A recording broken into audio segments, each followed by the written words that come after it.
Bonjour à tous! Aujourd'hui, nous allons regarder les formules pour les volumes.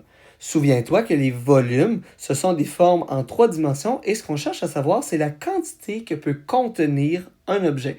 Comment est-ce qu'on peut remplir, par exemple, d'eau, d'espace, de sable, de riz, peu importe, un objet quelconque. Regardons premièrement le volume du prisme. Souviens-toi qu'un prisme possède 2 bases qui sont parallèles et qu'il y a des côtés qui sont tous égaux.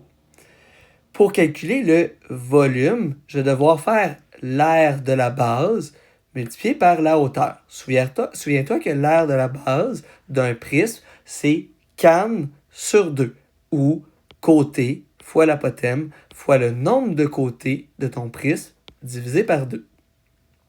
Regardons un petit peu plus particulièrement la pyramide. La pyramide, pour trouver son volume, encore une fois, tu vas devoir multiplier l'aire de ta base fois la hauteur et diviser par 3. Diviser par 3, je vais te faire une petite démonstration en classe. Tu vas comprendre de où ça provient, le diviser par 3, mais il est ultra important pour connaître le volume de la pyramide. Je vais te faire la démonstration, comme je te dis en classe, pour voir de où ça provient.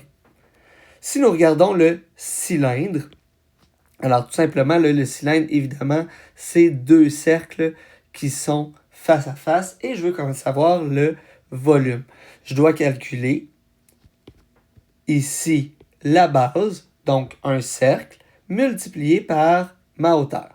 Alors l'aire d'un cercle, souviens-toi que c'est pi, multiplié par rayon à la 2, pour connaître le volume du cylindre. Poursuivons avec le volume du cône. Le cône, tout comme la pyramide, tu observes qu'il va falloir que tu divises par 3. Et si tu es observateur, tu vas multiplier l'aire de la base multiplié par la hauteur pour la pyramide. Mais c'est le même principe pour le cône. Regarde l'aire de ta base, qui est un cercle. Alors, pi fois rayon à la 2, multiplié par ta hauteur, et encore une fois, divisé par 3.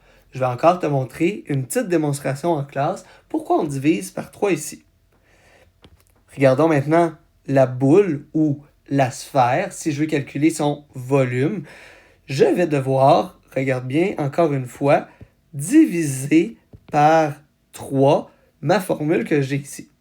Alors, pour trouver le volume de ma boule, je multiplie 4 multiplié par pi, multiplié par rayon à la 3, divisé par 3.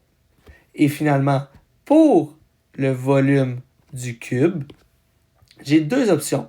Soit que j'utilise la formule C fois C fois C pour côté fois l'autre côté, ou celle qu'on va essayer de privilégier va être côté exposant à la 3.